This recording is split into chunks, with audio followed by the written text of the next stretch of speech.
you folks out there. JesterBell is back, and I've been wanting to talk about something very tragic. The tragedy I am referring to is Disney+.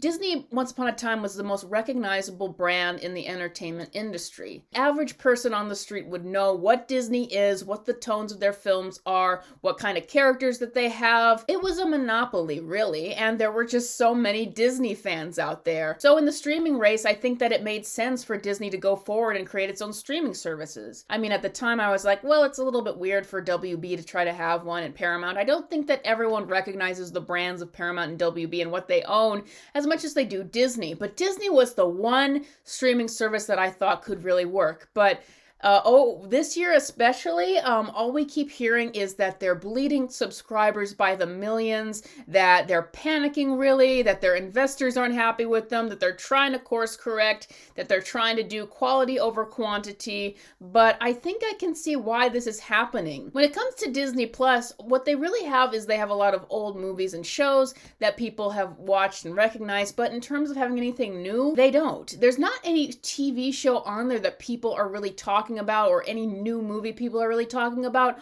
All they've done is invest in Star Wars and Marvel shows. And might I say, crappy Disney and Marvel shows. The Star Wars shows seem to have a very specific look to them. It seemed to have a very specific, slow, very storyless tone to them. The Mandalorian got a lot of attention when it first came out, particularly for Baby Yoda, but as we can see from Nielsen ratings, which is the closest thing we have to any ratings at all telling us the minutes viewed, the Mandalorian's interest has just dropped off, as of the rest of Star Wars shows. Andor, some people liked the Andor, but not a lot of people watched it. And Ahsoka, no one cares. No one cares. Like, Disney has tried to do damage control for Ahsoka, saying, well, they had like 14 million viewers in the first 5 days. The way that they were calculating those numbers seemed really sketchy to me, and I just don't really see it. And I know that people say, don't listen to online jargon, it doesn't tell you the whole story. I get it, but Star Wars and Marvel usually always have these fan bases that really conglomerate and connect online, but there's just barely any viewership for any Ahsoka content out there. But the same thing has happened with Marvel, and they had this really weird strategy with Marvel where it's like they didn't really cultivate an ongoing show. They just had this more of a serialized thing where they would release a show, like say WandaVision, that would last for 9 episodes, and then it would be done, and then that show would not get another season. They did that for Falcon and Winter Soldier with 6 episodes, and then that would be done, and immediately after there'd be another show that would last for 6 episodes, and then be done for another Marvel show. I think that their strategy was like throw out as many Marvel shows as you can, and if people don't like them, well, then there's just another Marvel show for them to watch because they have to check it out and have to see the new Marvel thing. And that is a horrible strategy when you're not paying attention to the quality of these shows, because once again, these shows are terrible. Disney Plus shows for Marvel in particular seem to start off with having a either good or at least decent first episode, the pilot, but then completely fall apart. They've character assassinated characters from the MCU, be it Scarlet Witch or Falcon or even Loki. Content is really cringe in the case of She-Hulk, or it's really niche in the case of Ms. Marvel. There's not great writing behind the shows, and honestly, they've kind of butchered the MCU with it, doing things like saying that the Infinity Stones are just paper rates now in Loki, or Secret Invasion, spoilers, saying that Rhodey was a Skrull since Civil War, which means that Rhodey wasn't even there for his best friend's death. So that is just a very quick rundown to say these are not quality shows, and I don't know what Disney Plus was thinking by investing in merely people's recognitions of these brands, not paying attention to the quality of them, and not investing in anything else to make Disney Plus work. But it's really coming to roost for them now, as this very, very, very condemning article from the Hollywood Reporter came out today.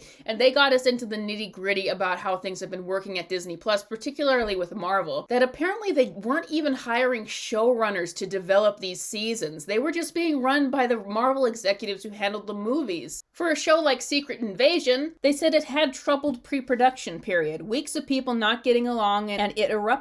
They didn't commission pilots, but instead shot entire 150 million plus seasons of TV on the fly. It relied on post-production and reshoots to fix what wasn't working, which is just crazy because that's what we've been hearing from VFX artists behind the scenes, that they were just overworked and abused to try to finish these shows where everything had to be packed patched up by VFX. And this is coming to a head in another scandal that's come up, that apparently they were into filming the new Daredevil series, Daredevil Born Again, until Kevin Feige saw the footage of the show, decided it wasn't good enough, and scrapped the project, and now they're going to be getting a whole new creative team to work on it. They actually had some of this show filmed, but they're going to need to overhaul it now, and I don't think this would be happening if Disney wasn't in such a bad place where they just see that all of these shows are just not working. And Bob Iger has recently said that he's going to try to go for quality over quantity. Like, he's realized that the quantity of Marvel shows, not caring what they are, has really killed the interest in the brand. But it remains to be seen if they can fix all of this, because the damage has really been done.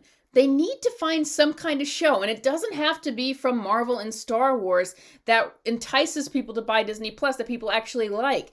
You can't, and this is a lesson that I hope executives are understanding now, you can't just rely on something's brand recognition forever. But it's just so insane that we got into this position in the first place, and now they say that they're going to be working on a multi-season format for it, like they'll actually develop a smaller quantity of shows that they hope will last for multiple seasons, and that's what they should have been doing in the first place. What was this, let's greenlight 12 shows with no intention of furthering them and just see what works? And what that's done, I think that Disney Plus had a big hand in the decline of the MCU, in just tainting the brand and exhausting people with this lame quantity of shows. And it helped kill Star Wars even deader than it is. But this is unfortunately a problem that Disney and Bob Iger have had for a long time now. This was Bob Iger's strategy with the very famous Disney Renaissance films.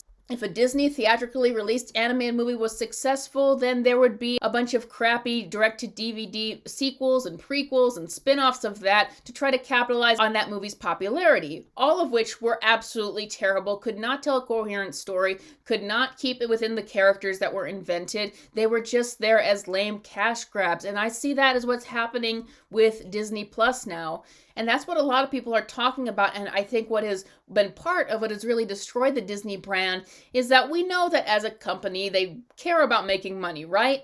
But I think that it's the corporatism of that has really, really taken over, so that the magic of Disney that really enticed people to watch these properties is gone now. They're just seen as the greed monsters. They're seen as an entity that takes anything, like, as I was saying, Marvel and Star Wars, that were successful and runs them into the ground without having any care for the creativity of stories, only caring how much they can milk from that brand. And the question is, can this be fixed? Because we see that they're trying to make changes now. Can they make better shows? And if they make better shows, is it too late to get people to buy Disney Plus? Well, I mean, I'll believe it when I see that, because I think that we've heard people from behind the scenes saying that they want to fix Disney for a long time, and that they're going to focus on different things, and that there's been a lot of executive shakeups, but I have yet to actually see the results of that. So, like, I'm not sure if I can be hopeful just yet for these things to change. At the very least, like I said, it's going to take a long time for them to win people back, but I'm hoping that now that they've kind of been punished for their actions, that at least we'll get a less quantity of these terrible shows continuing to tarnish these brands, which I don't like to call brands. These are stories. And I'd rather that there were no stories being told about Marvel characters and Star Wars characters than terrible stories continuing to be told. But that's what I got for you guys today. What do you think about what's going on with Disney Plus? Could Disney Plus do anything to bring you back? Let me know in the comments below, and I will see you guys next time.